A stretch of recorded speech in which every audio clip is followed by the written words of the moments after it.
This is a fan-generated show. If you'd like to support us, please go to joebot.xyz. Also, don't forget to subscribe to our new Rumble channel. All your support is greatly appreciated. Good evening. Welcome to the Glazov Gang. Tonight, transhumanism and how science became religion. Upgrading humans from Homo sapiens. With us this evening, Joe Allen from joebot.xyz. Joe, what an honor and privilege to have you on the Glazov Gang. Thank you very much, Jamie. Very good to be here. Fantastic. So, look, I've been studying and researching everything that you're doing, Joe. It would be an understatement to say that it's very relevant to everything happening now, including why they have this revolving door of these booster shots starting. So we'll get into that. Everything seems to be interconnected there. Before we really get into all the issues, Joe, give us a little bit of background about yourself and how you came to be interested in this issue of transhumanism. Well, Jamie, most of my professional life was spent as a rigger on concert tours and climbing high steel in various arenas. It gave me a chance to see the world. It gave me a chance to come in contact with a lot of cultures. And in my academic work, I studied religion, primarily Christianity and Hinduism, but also Buddhism and various other traditions. And what I've seen in the last, say, 3 to 4 years, certainly beginning in 2017, is a seeming concerted effort to normalize and bring into the public consciousness ideas coming out of the transhumanist movement. And I see transhumanism ultimately as a religious tradition. I see all of these sort of hallmarks of world religious traditions that I've studied all of my life are found in transhumanism. Ideas of ultimacy, ideas of redemption, ideas of everything from creation to eschatology.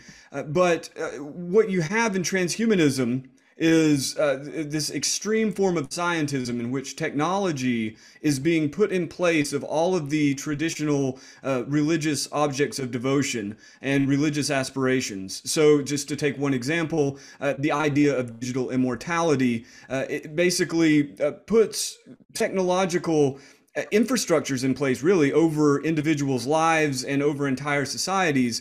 And instead of striving to, gain good karma or gain salvation from God through one's faith or acts, one literally through adherence to a self-surveillance system would record oneself and become immortal digitally. And that's just one of many, many examples of how transhumanism is ultimately a religious system and a replacement for traditional systems as we've known them up to now.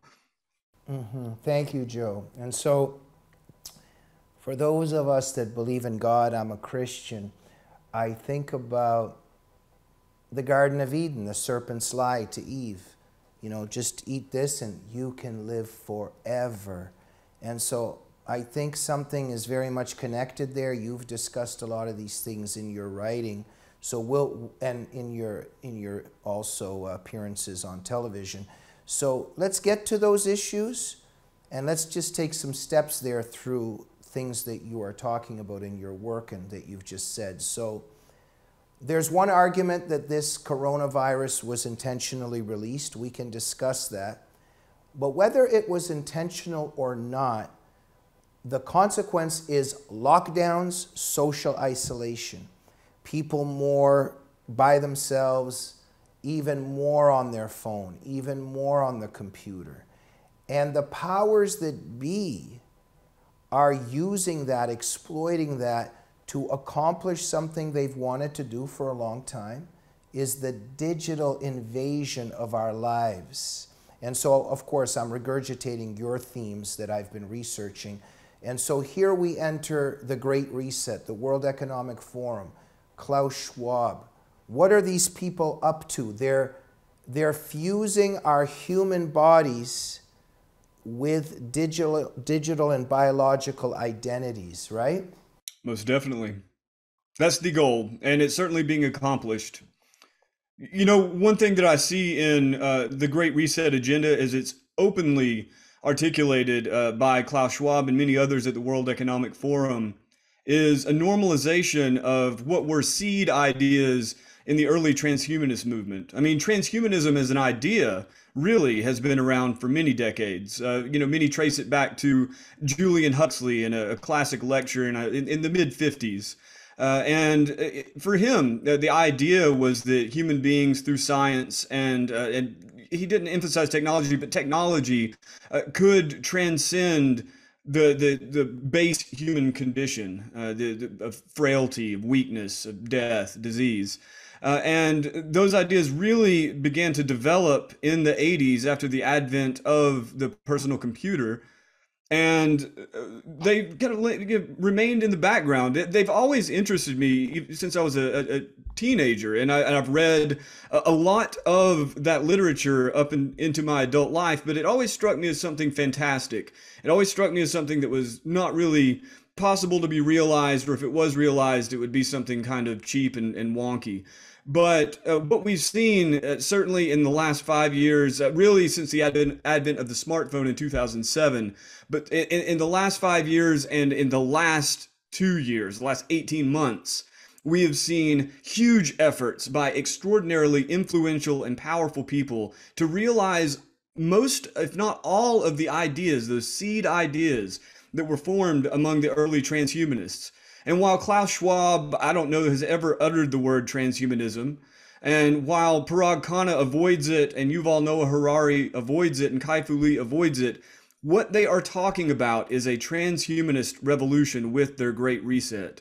And what it is as you say, a complete invasion of our inner lives, of our personal lives, and of the entire society by a technological infrastructure that, the idea is that we'll all have a say in this, and that we'll all be able to push this vast machine one way or the other with our collective public will. They pay a lot of lip service to that. But these are elites discussing overhauling the society in elite institutions. I see no reason to believe that any of us will have any say in this.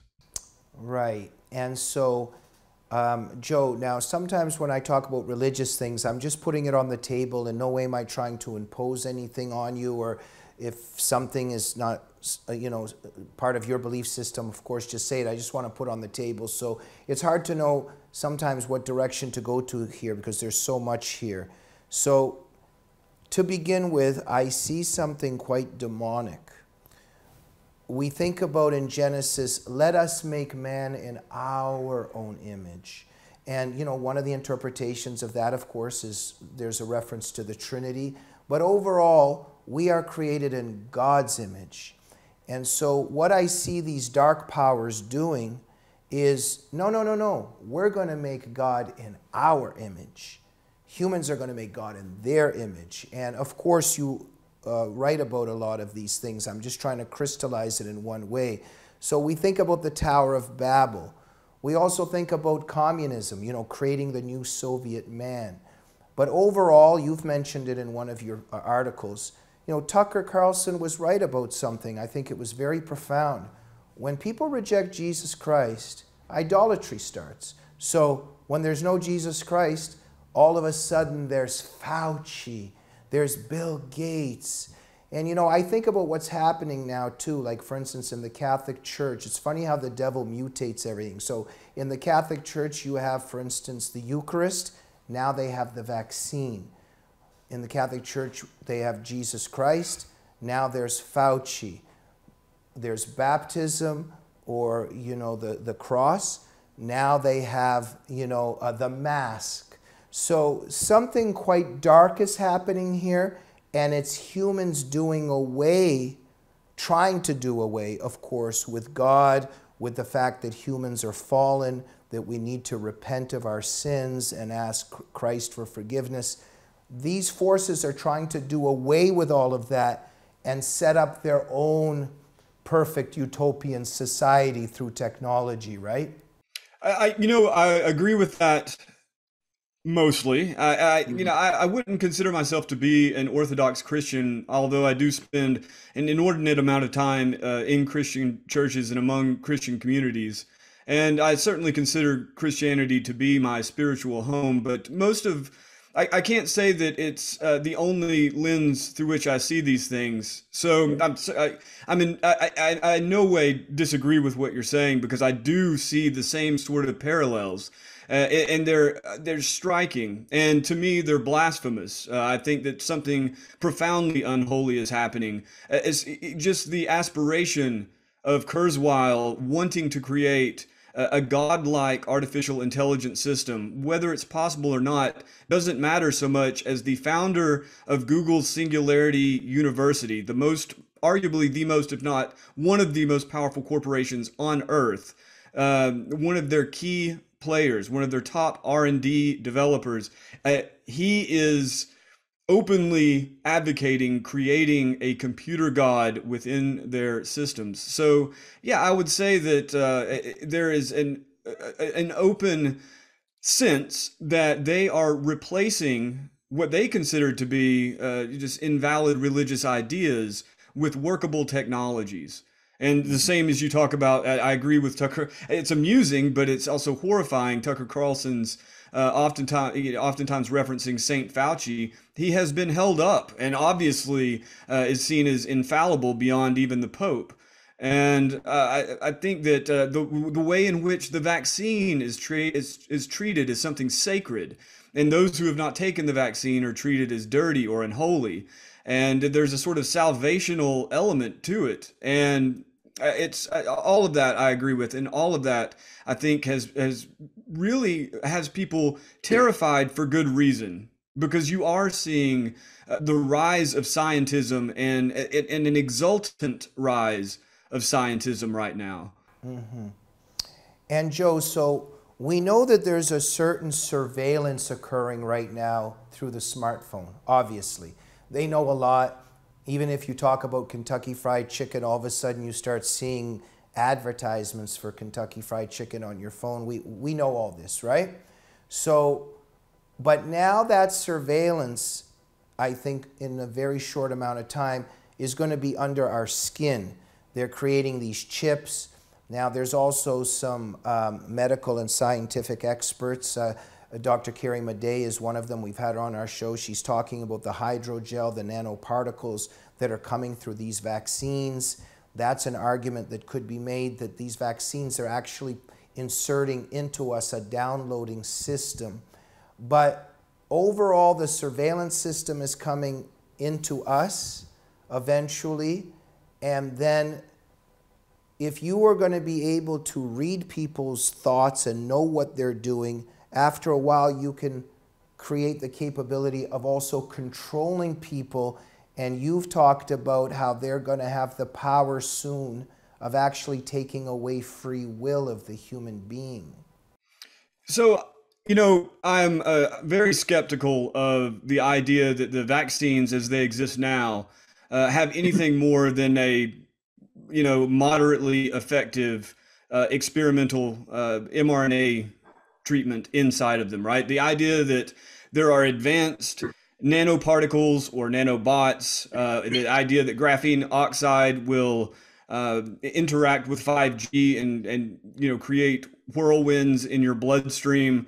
Let's just say that the evidence has not persuaded me, but I don't think that narrative is wholly untrue, in the sense that I think that, let's just say that if I'm presented more persuasive evidence, I would, obviously I would be convinced. So I'm not dismissing it out of hand. Just what I've seen has left me. I don't think that that's the concern. I think the concern is the authoritarian normalization of putting experimental substances in your body. And I think that even if presently there are no nanobots or active nanoparticles that will interact with 5G or 6G Wi-Fi systems, I think that we are being primed psychologically to accept more and more invasive procedures, invasive devices, invasive technologies into our lives.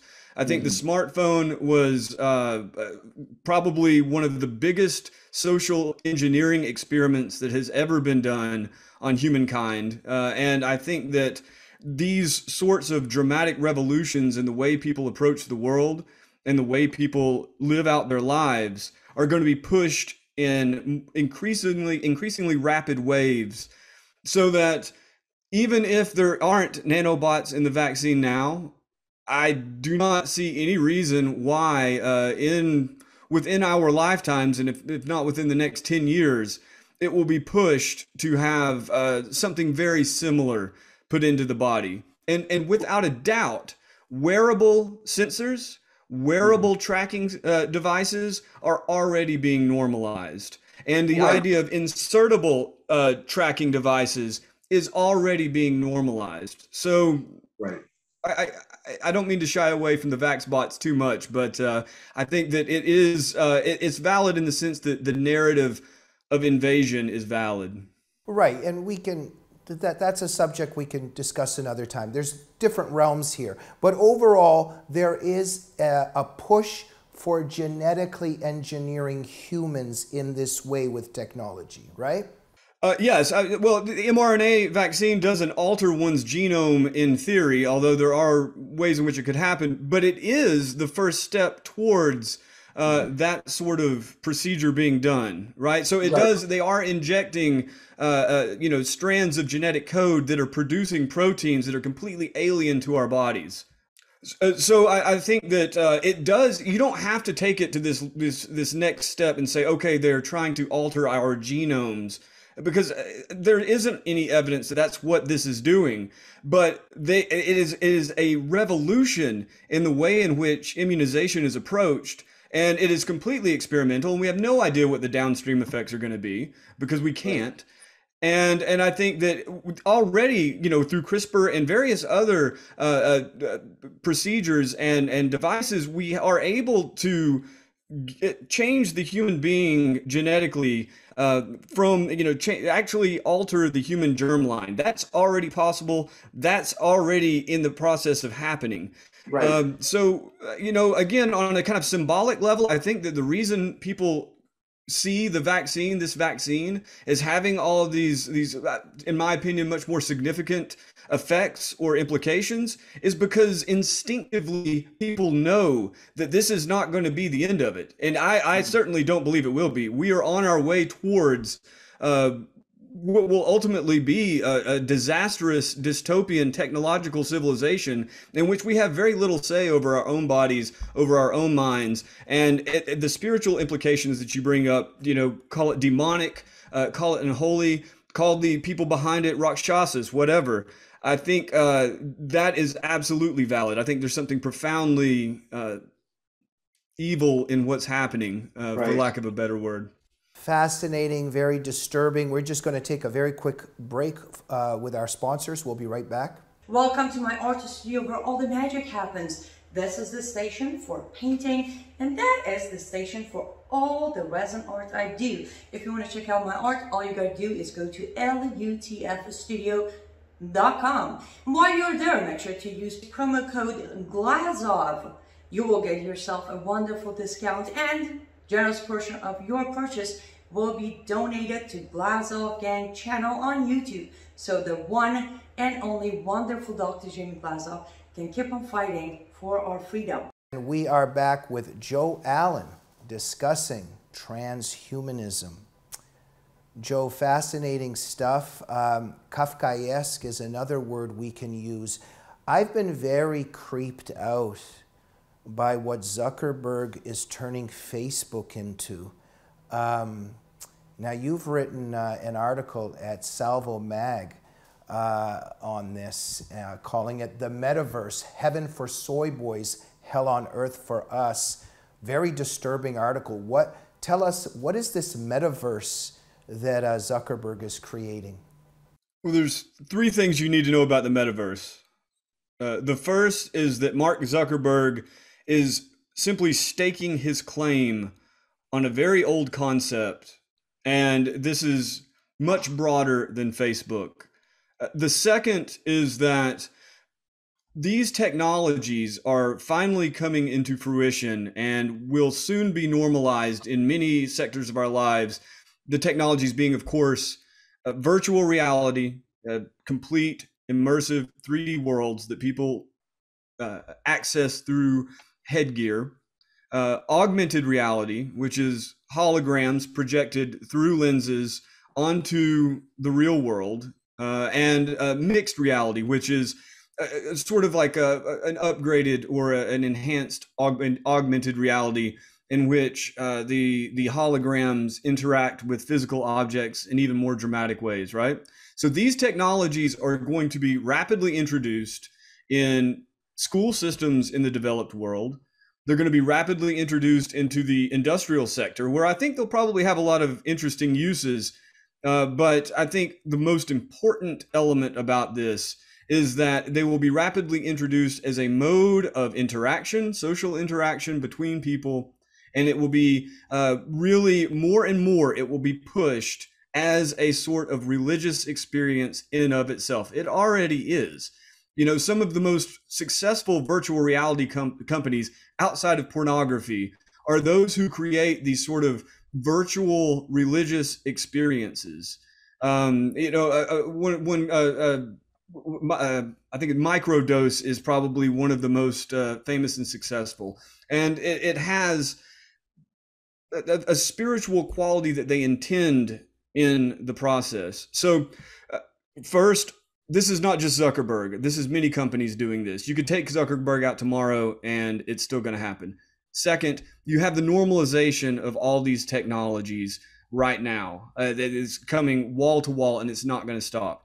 And third, the devastating impact of this, I think, will be basically the smartphone on steroids. Everything that you've seen digital technology do to people, insofar as it stifles human to human interaction.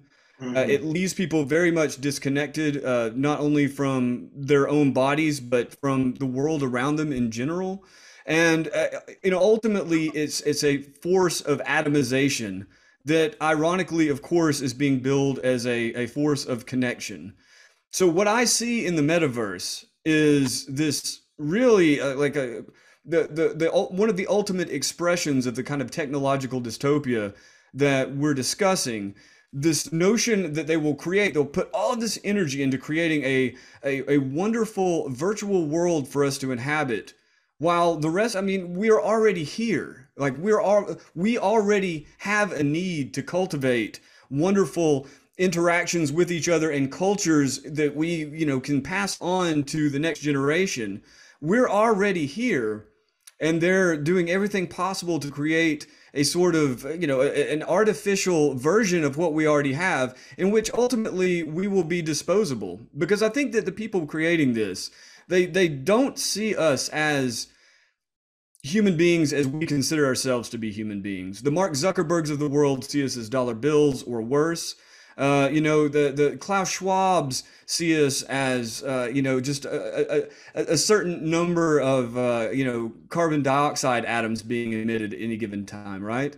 They don't necessarily seem to have a real value for us as human beings, and they certainly have no value for our religious and spiritual traditions. And so it's not that surprising that you have the normalization of this sort of digital heaven on earth.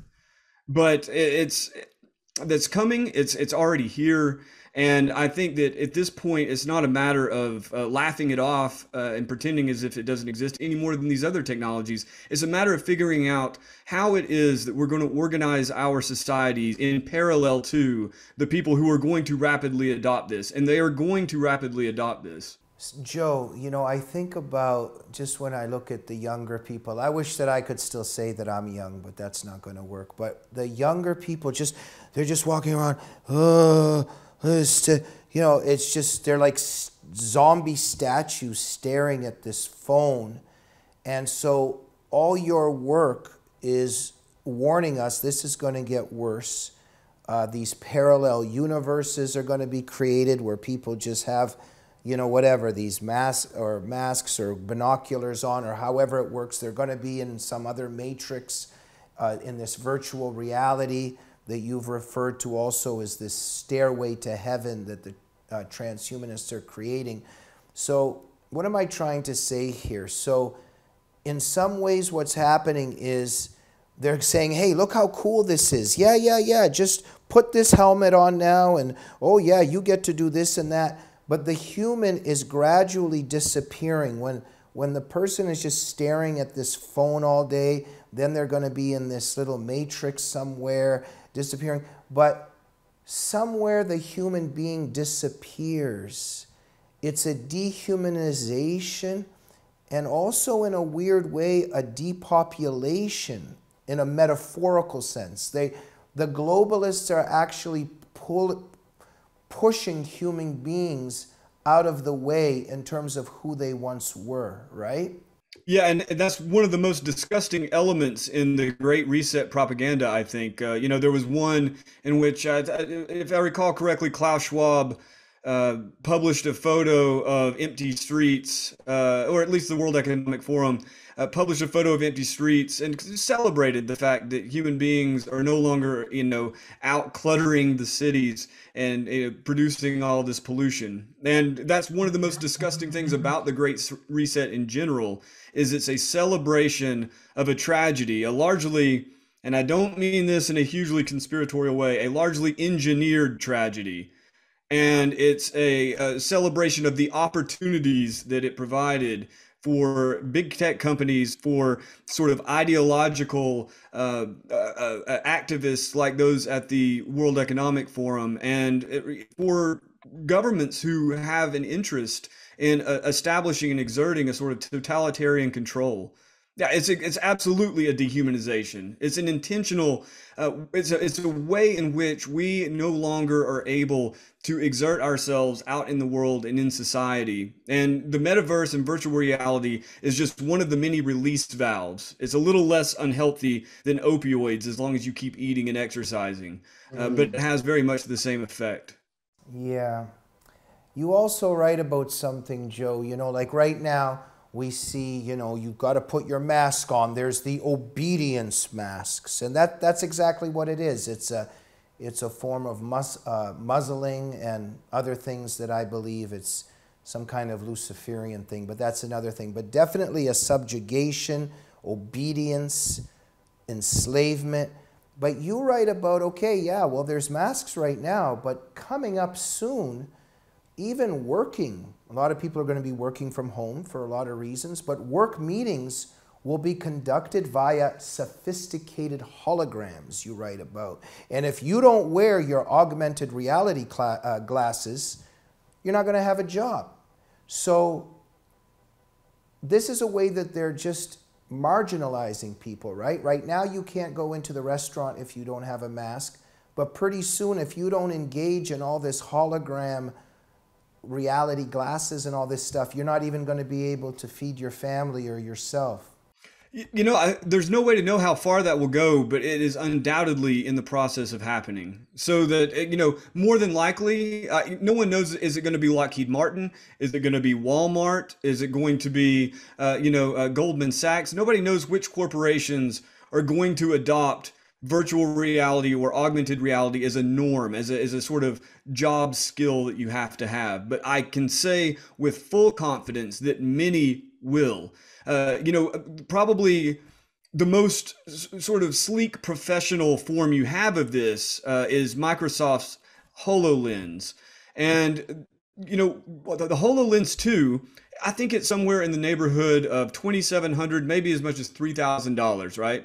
Whereas the Oculus is $300. But with the HoloLens 2, most of the sort of advertising or propaganda is in and around corporate meetings, engineering projects, all of these sorts of things. So you're talking about high-level jobs in which your competency in the virtual realm will ultimately dictate your ability to excel in that business. So I don't know how widespread it'll be, but it will be, you can be sure there will be plenty of jobs that you will not be able to do if you don't have competency in the virtual realm. And as far as like down here in the day-to-day world that we inhabit, or I inhabit anyway, I don't know how extensive it will be, but I think if anyone had had any idea how horrifying it would be to go out into a society where everyone is lost in a smartphone, as you described before, that it would have been rejected out and out in the beginning. And very few people would have adopted it, at least not to the extent that they have. But it's so alluring, it's so tempting. It feels good. Everybody likes doing it. I like doing it, right? It's a way to pass the time, and there's all these little dopamine buttons everywhere. It's great. Virtual reality and augmented reality is orders of magnitude more immersive. And in the same sense, as you say, more dehumanizing. It pulls us out that much further. So down here in the real world, will you have to have augmented reality glasses to buy groceries? I don't know, but you can be sure you'll need to have them in order to find the good deals. And in much the same way, you walk into a restaurant now and you have to have a QR code reader on a smartphone in order to get a menu, or you're treated like you're some kind of hobo. I think that it won't be that long, 5, maybe 10 years, where all those same sorts of services or that sort of information is solely accessible through augmented reality glasses. Again, it's a matter of time. We'll see what happens, but the intention behind it is as sinister, I think, as what the reality will actually be. These people would be fine with that if we disappeared into these devices. Right. It's a globalist power grab. It's a takedown on one level, isn't it? Hands down. I mean, even the Great Reset, the openly articulated agenda of the Great Reset is to establish public-private partnerships, which sounds innocuous enough. But what you're talking about is corporations basically seizing even more power over the governments that ultimately we're beholden to. And also, from the other end, governments being able to exert their influence in and among corporations. So while, if you are Google, or if you are a US senator, or if you are Joe Biden, these things might sound very enticing. A public-private partnership's great. But if it's us, if you have aspirations for an independent business, if you have aspirations to keep your community independent of these larger systems, or if you're like me and you just simply are disgusted by the sort of conformist homogeneity that one finds in that culture, the way in which they're positioning these structures through the Great Reset is basically inescapable. There won't be any way out.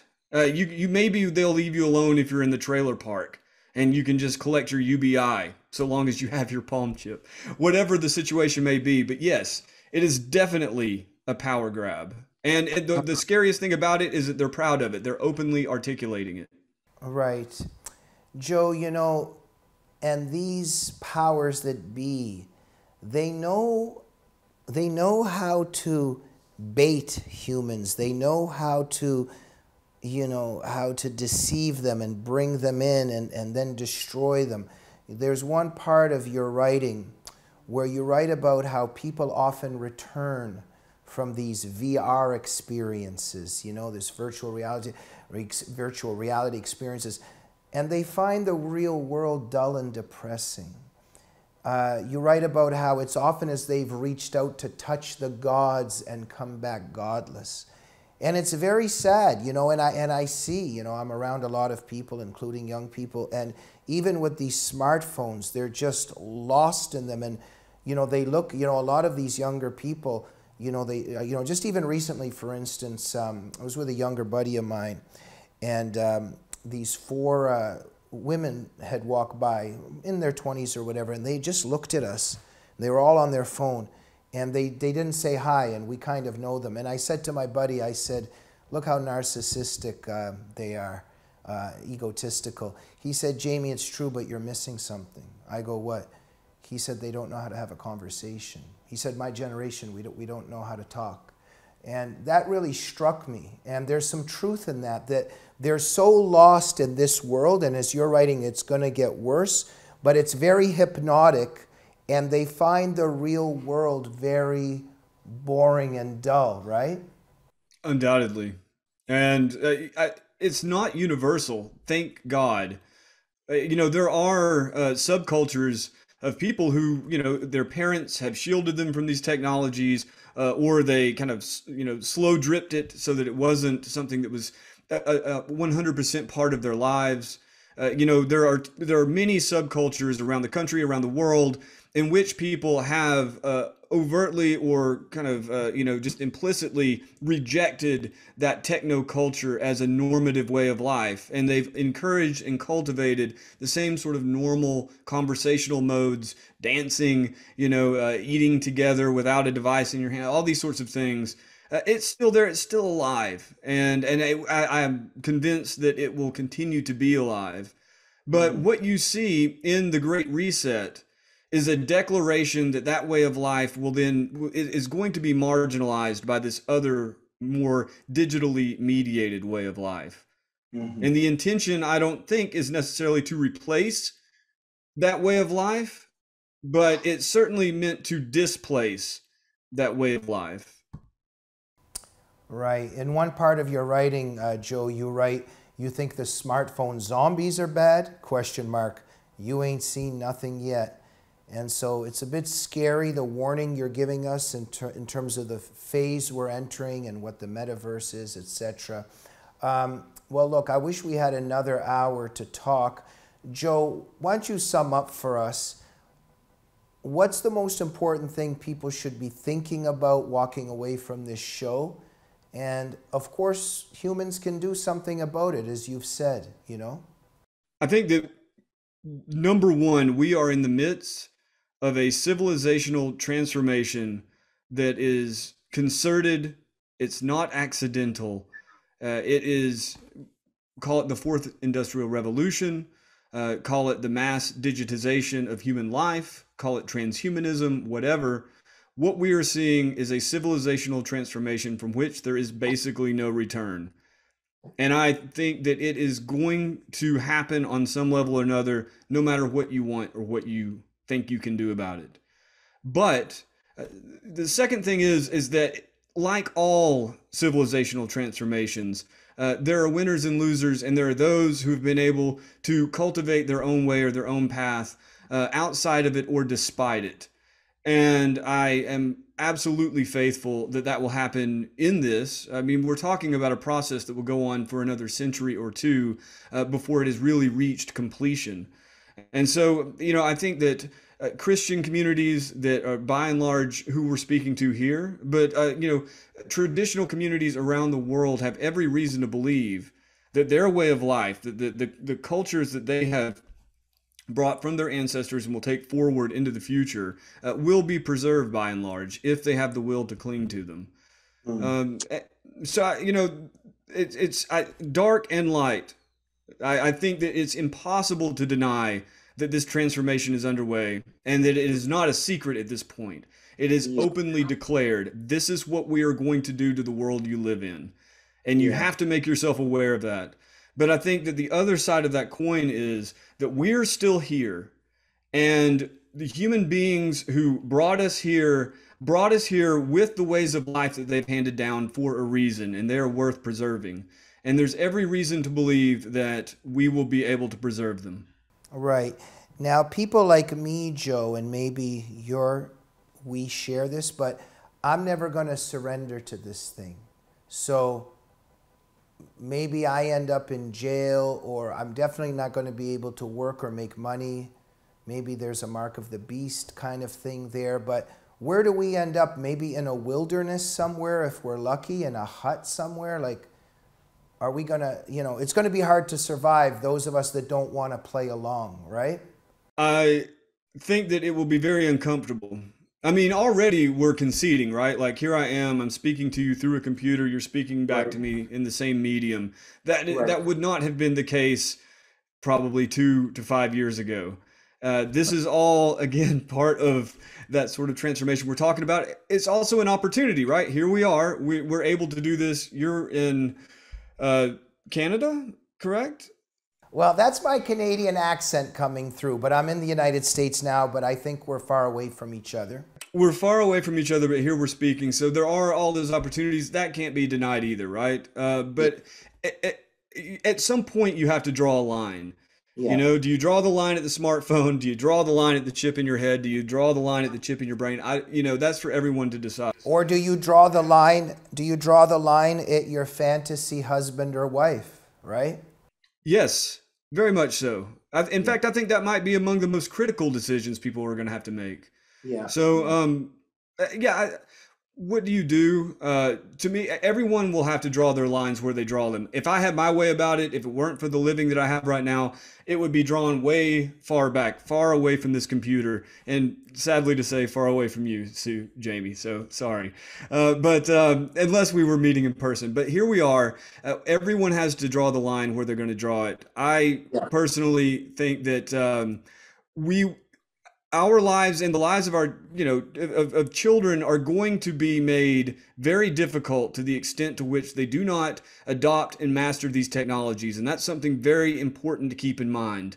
Yeah. At the same time, all of the downsides that I mentioned, especially dehumanization, sort of decoupling of the self from reality and an immersion into a digital reality, all of those perils are also real. And so Yeah. people have to make their own decisions. Maybe you and I will be, hunting grizzly in the same woods together, or maybe, 50 years from now, our counterparts will be on Zoom trying to figure out, or some version of Zoom trying to figure out how they're going to make a buck in a system where you have to have a perpetual brain-computer interface cap on your head to monitor your neurological state for stability. I don't know. Yeah. But I do know that all of these things are coming down the pike, and the more that people are aware of them, the better able they're going to be to plan where they're going to go as this moves forward. Absolutely. Well, thank you for all your research. Thank you for giving us these warnings. Joe, where can our viewers go to check out more of what you're doing? You can always check my website, joebot.xyz.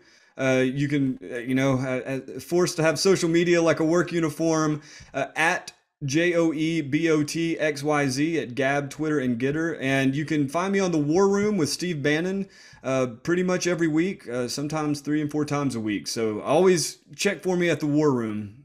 Fantastic. Steve Bannon, I consider a great hero. Please send my warm regards, okay? Most certainly, Jamie. Thank you very much. And thank you very much for having me. Yeah, Joe, great honor to have you here. Keep up the great work. Thank you for coming on the Glazov Gang. All right. You have a good evening. Thank you, sir. Thank you. We'll see you soon on the Glazov Gang. Good night. Dear ladies and gentlemen, I recently got one of Mike Lindell's pillows and comforters at mybillow.com, and I started getting some of the most restful sleeps in my life. And you can do the same. Go to mypillow.com and use code GG21 to get incredible and amazing discounts. Or just call 1-800-854-0673.